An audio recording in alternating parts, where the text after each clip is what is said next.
Hello everyone, welcome to the Chromosomal Mating Program webinar today. Today we're super excited to be joined by Sara Westberry.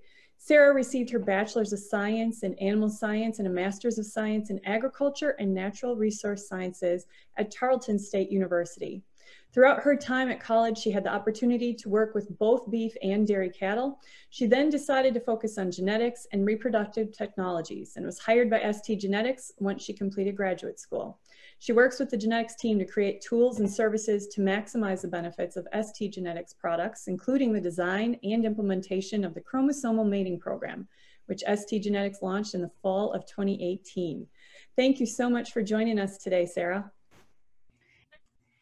Thank you so much, Kim, for that introduction. As she said, I'm Sara Westberry. I'm the Genetic Services Leader at STgenetics, and today we will be discussing the Chromosomal Mating Program, specifically what makes this program unique and how you can use it to maximize profitability in your herd. Chromosomal mating was launched in the fall of 2018 at World Dairy Expo, and since that time, we've mated over 2.3 million females for a total of over 5,000 mating events. We have over 1,200 farms currently utilizing the program in 48 different countries. On this slide, you can see the countries that are highlighted in blue are currently using chromosomal mating, and we're constantly adding new features to the program to make it more accessible in more countries in the future. When we think about the goals of any mating program, truly the main goal is to develop a more profitable dairy farm. And there are several ways that we can improve profitability. We can increase production, improve health traits, have a longer productive life, or improve fertility. The most important part of any mating program is selecting the correct bull team. And this is where you have the opportunity to select bulls with superior genetics and traits that increase profitability on your farm. If we look back at the history of mating programs, the first mating programs were very basic, where we used the phenotype of the mating pairs to determine which were the best pairs to mate together. So for instance, if we had a shorter cow, we might select a taller bull to try to get an average between the two in their progeny. But what we found is that the problem with corrective mating programs is that they don't consider the genetics of the parents. So we know that phenotype, or how an animal looks, does not equal genotype, or what their capability is to pass on their genes to the next generation. So a cow could be short, but actually have genes that would make her offspring taller. To better account for the genetics, we started including pedigree information in our mating programs, which was about 30% reliable. However, now we have genomic evaluations available, and this is the most accurate information to use in our mating decisions because genomic evaluations are 60 to 70% reliable. If you were to genomic test your herd, you would be able to rank your animals based on genetic merit, and your rankings might look similar to the bell-shaped curve below. So you would be able to determine what your top-end females are based on traits like net merit, TPI, health traits, reproductive traits, or eco-feed. And you could also use a combination of all of these traits. You could then select which group of animals you'd like to use to make replacements. And we have that circled here in pink on the right-hand side of the bell-shaped curve. And you could breed this group of animals to sexed 4M high purity semen. You might choose to use those animals on the left-hand side of the bell curve to breed to beef semen to make a highly valuable beef on dairy cross calf. And so with our chromosomal mating tool, you're actually able to maximize the value of the progeny from that top group of females circled in pink, and you're also able to identify those females that can be bred to beef semen that are on the left-hand side of the bell-shaped curve. There are a couple things that make our mating program unique, and one of them is that the goal of our mating program is to optimize an economic trait while accounting for inbreeding depression. We know that inbreeding negatively impacts a lot of the economic traits that we select for in our breeding decisions. And so we need to understand how this inbreeding is affecting the profitability of the next generation.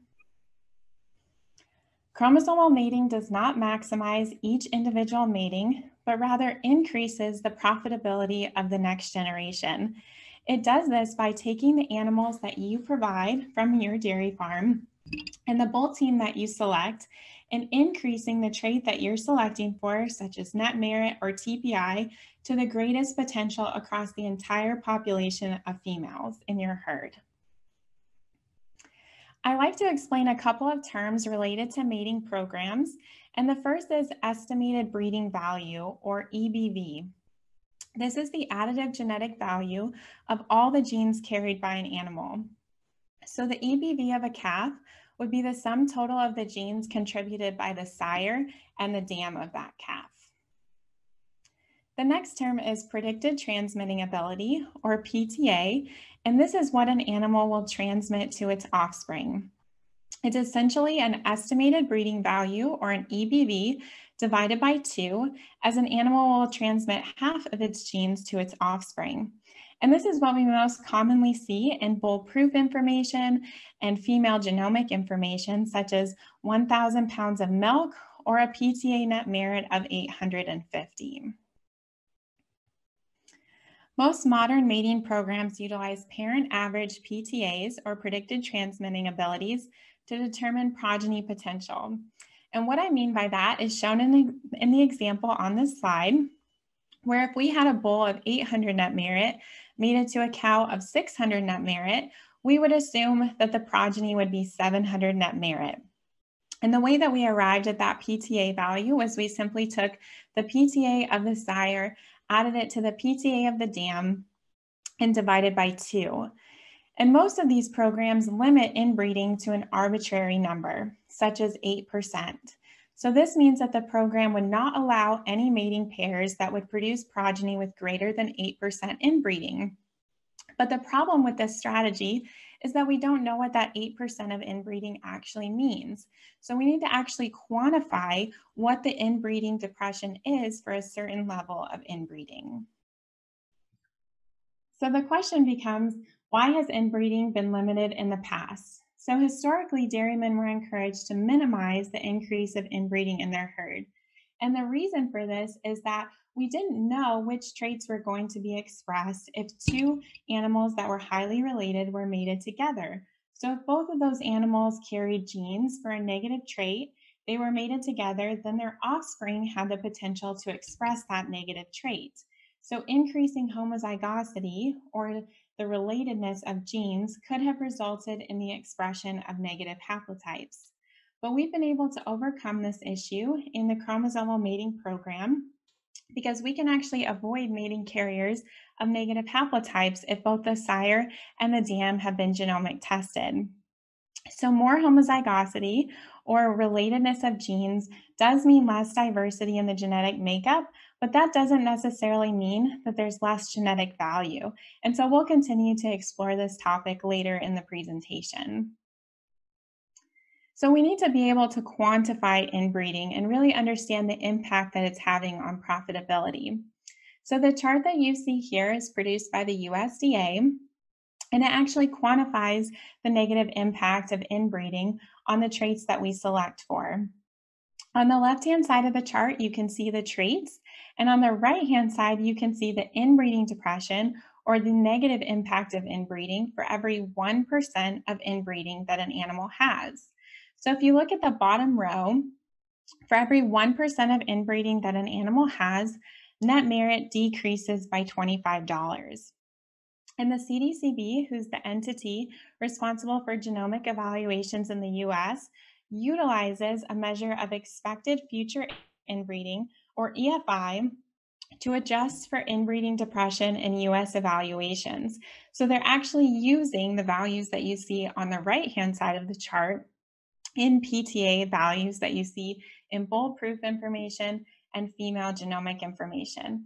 And so I'll show you an example of what that looks like on this slide. So we have 4 bulls in this chart that were all genomic tested, and they had the same unadjusted net merit of 1,000 net merit. You can see in the middle column that they each have varying levels of expected future inbreeding, or EFI, And this is the expected future inbreeding level of an animal's offspring if they were bred to the general population based on pedigree information. In the right-hand column, you can see the adjusted net merit value, which is what would actually be reported in the bull's proof information. And so you can see there's a drastic difference between the bull that has 7% EFI and the bull that has 10% EFI in what their reported net merit value actually becomes. And the way that we arrived at the adjusted net merit value is we took the unadjusted net merit and then we subtracted the EFI multiplied by 25, as that's the inbreeding depression for every 1% of inbreeding that an animal has in a net merit calculation.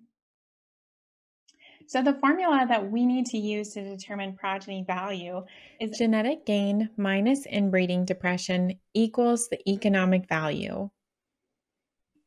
And the formula that we use specifically in the chromosomal mating program is called the predicted producing value, or the PPV, and it essentially forecasts how a female will perform in the herd. And it's essentially an estimated breeding value adjusted for that EFI penalty that we just talked about.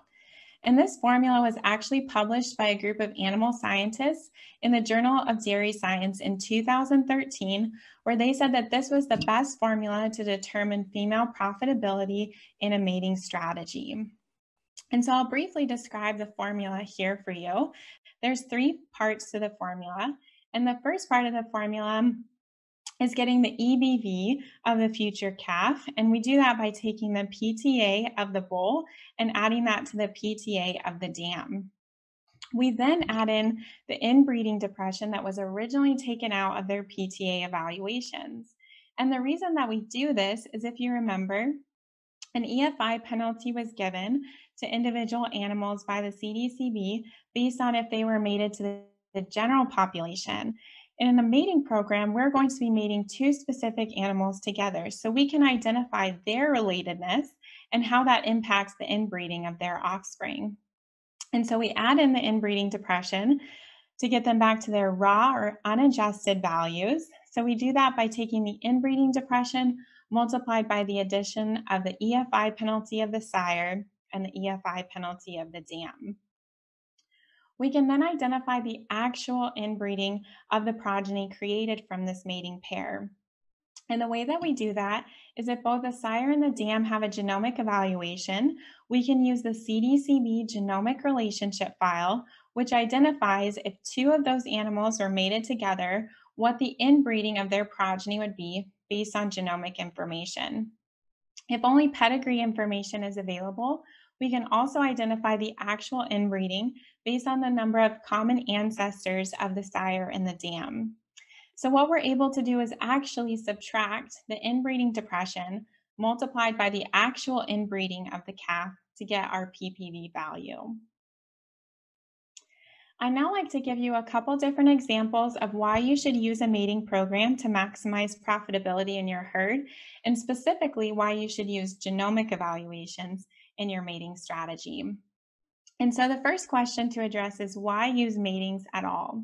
So many farmers use a selection criteria for picking different bulls based on traits that are important to them and the profitability of their farm.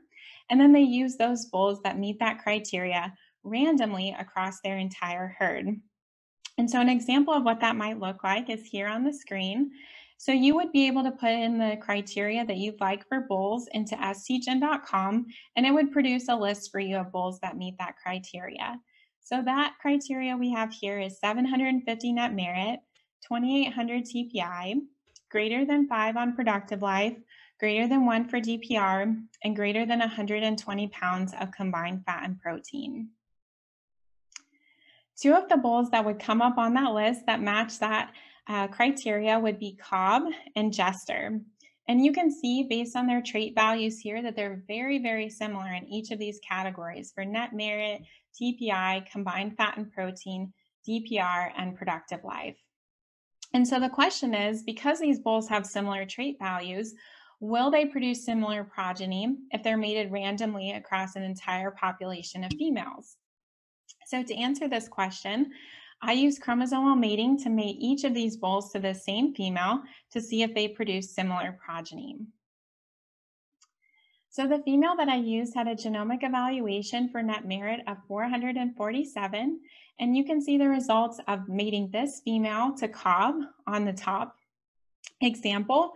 You can see that the progeny inbreeding for this mating pair was 11%, and the progeny PPV net merit was 1401.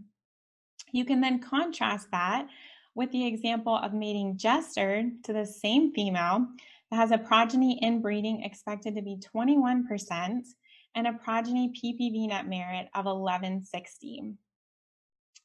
So in this example, if you would have used each of these bulls randomly and mated this female and chose to use Jester instead of Cobb, you would have experienced a $241 opportunity cost over the lifetime of that progeny, as that's the difference in the progeny PPV net merit between each of these bulls. And so this is why it's so important to use a mating program so that you can identify how related the bulls are to the females in your population and how the resulting inbreeding will affect profitability. Because based on this example, you can see that Jester was more highly related to this female, and that caused a greater inbreeding depression in his progeny. The next example I'd like to show you is contrasting a pedigree mating versus a genomic mating. And for this example, I compared mating one cow with 3 full brothers. And you can see those full brothers here are Denver, Dion, and Drama. And across the top, you can see their pedigree information is exactly the same because they are 4 full brothers. And just based on their net merit evaluations, Denver has the highest net merit across this group of bulls. So the first time I used chromosomal mating, I only included pedigree information. And then the second time I ran the program, I included the genomic information for these animals. You can see in the gray box in the middle of the screen the outcome of the pedigree mating through chromosomal mating. And you can see that Denver was the best option for this particular female because he produced the highest progeny PPV net merit.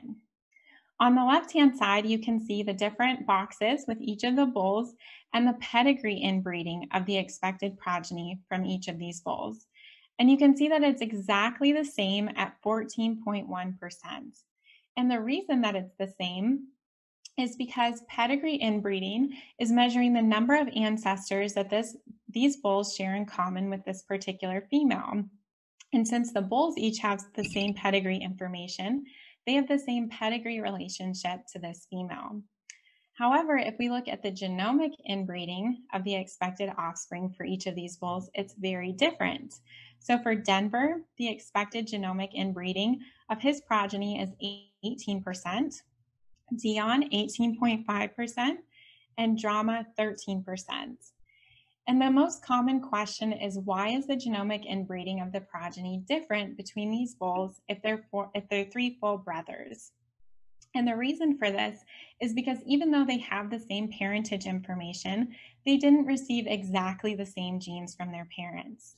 So if you think about if you have a sibling or know someone that has a sibling, you know that your siblings and you look very similar. You might have similar traits, but you're not identical. That's because you received different genes from your parents than your sibling did. And the same with these bulls. So when we're looking at the genomic relationship of these bulls with this female, we know that they are not going to be the same because they don't have exactly the same genetics. So when we include this information in chromosomal mating, we can see that the results actually change. They're in the second gray box that you see here, where Drama actually becomes the best bull for this particular female, and Denver moves into second place. So in this situation, if we would have chosen to use pedigree information instead of more accurate genomic information and chosen to use Denver instead of Drama to mate this particular female, we would have experienced an $85 opportunity cost over the lifetime of that progeny, because that's the difference in the PPV net merit of the progeny from Denver and Drama. So it's always very important to use the more accurate genomic information in your mating decisions.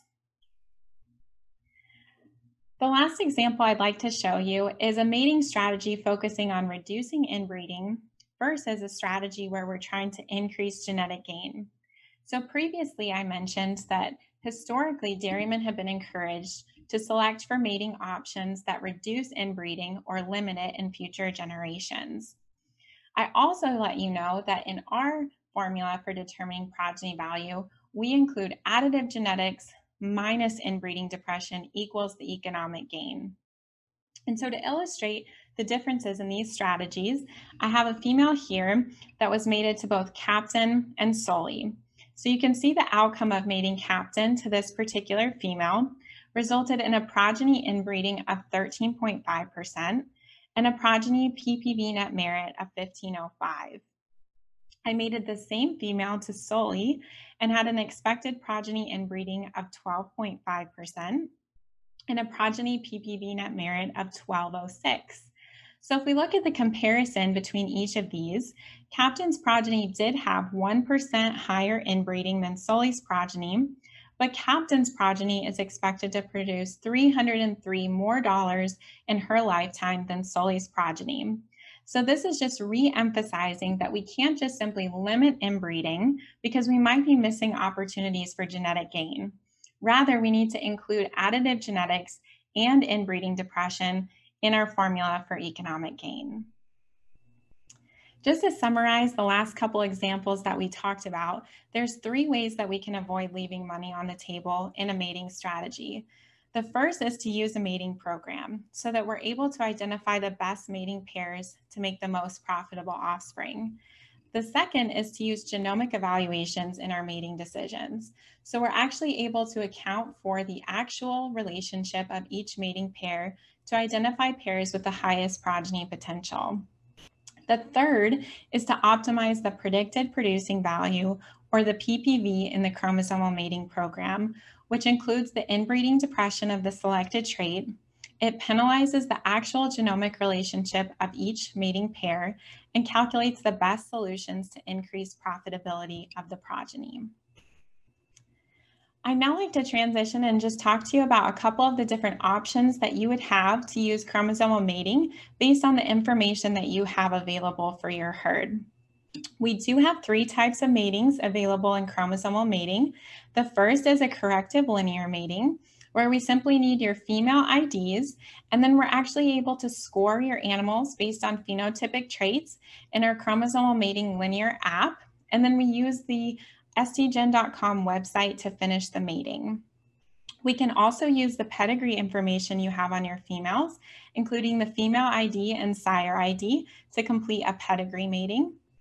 And we also have genomic matings available, where we need your females' IDs as well as their registration numbers, which are those 17-digit unique IDs that were used for their evaluations with CDCB. To specifically focus on corrective linear matings, we do have a mobile application available for Android devices where we can score your animals based on their phenotypic traits on a scale of 1 to 9. We can then synchronize the information from the phone to our website, where our program actually uses a similarity matrix to identify mating pairs that minimize the distance to ideal type values. If you have pedigree information available for your females, we can upload that information to our website, and then when we run a pedigree mating, we have a database that contains over 5 million male and female pedigree records, and we actually trace those relationships as many generations as we have in our database. And this gives us the most accurate representation of the actual inbreeding that will occur in the progeny based on pedigree information. If you have genomic tested your females through genetic visions, we can actually identify the female's most recent up-to-date genomic evaluations based on their 17-digit unique ID and include that information in a genomic mating. As I mentioned previously, we also utilize the genomic relationship file provided by the CDCB to determine the actual inbreeding of the resulting progeny from different mating pairs.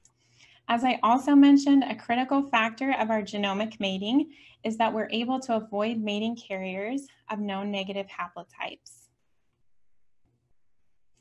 Within chromosomal mating, you also have the opportunity to either optimize a single trait from the list of traits you see here, or create a customized index where you can select the traits that add the most value to your farm.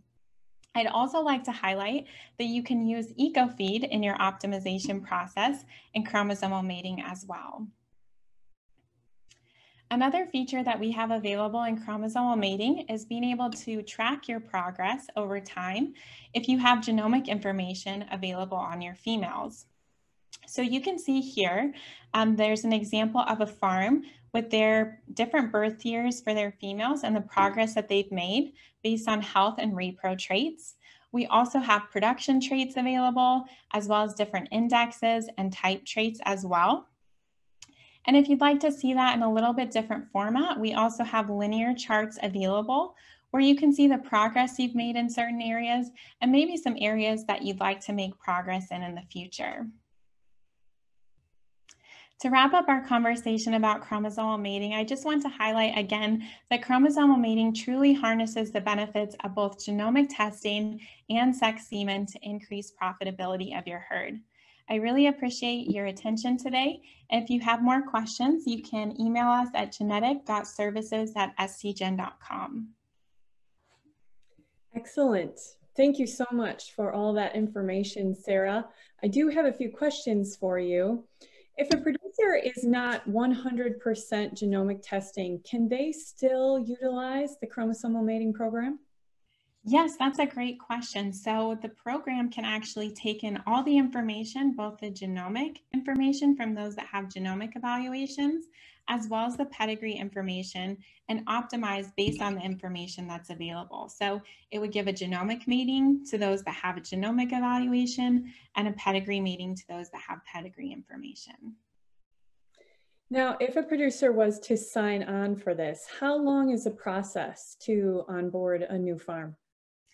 It's really simple to do. So we, based on the different mating options that we have available, whether it's linear, pedigree, or genomic, we just need to collect the appropriate information on your females. So that might involve scoring the females.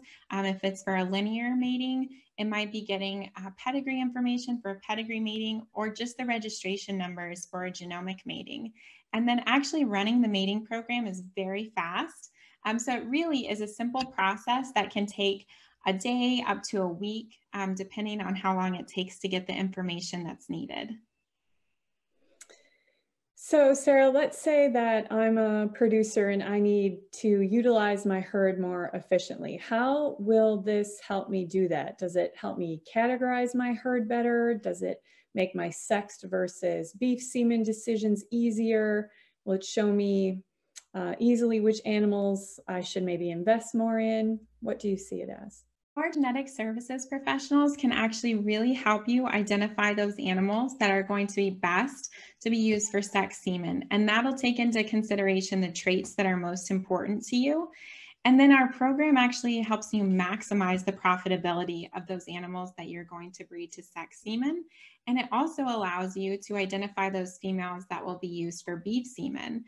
And then it all comes back in the same mating. So in the same mating, you'll have those animals that will be bred to sex semen, and you know that those animals are going to be maximizing your profitability, and then also have those beef matings available. So it's very simple for your breeders to use when they're actually going to breed these animals.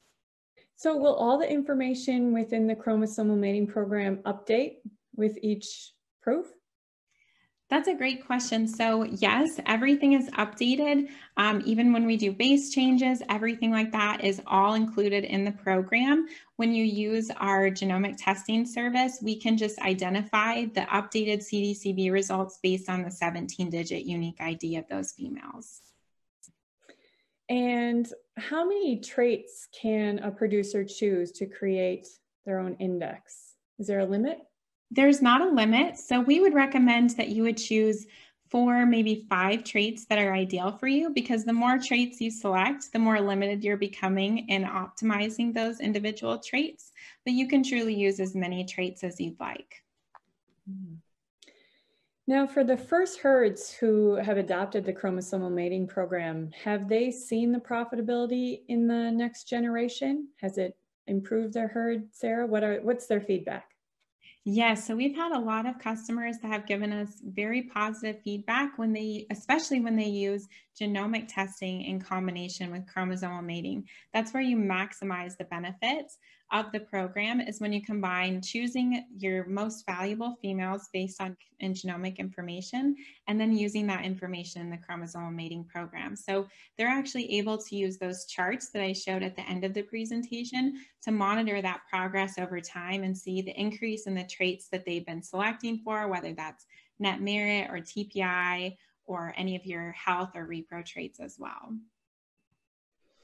And last question I have for you today, what are the biggest differences, or we could say advantages, that the chromosomal mating program really brings to the industry? What makes it different from all the other breeding programs that are available today? So the chromosomal mating program has two major advantages to other programs that are currently available. First, we actually quantify the inbreeding depression that's being caused by inbreeding in the next generation. So as I mentioned in the presentation, most programs just limit the amount of inbreeding, but it's to an arbitrary number. So we don't know what the value of that inbreeding is. And as I showed in the example of Captain versus Sully, we had the opportunity there to reduce inbreeding, but in doing so, we actually lost a lot of genetic gain.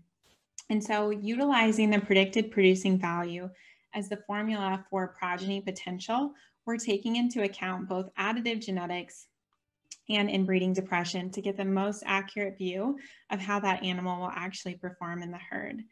And the second major advantage of using chromosomal mating is that we use genomic evaluations from CDCV, and we also use the genomic relationship file. There's no other programs on the market that are currently doing both of those things.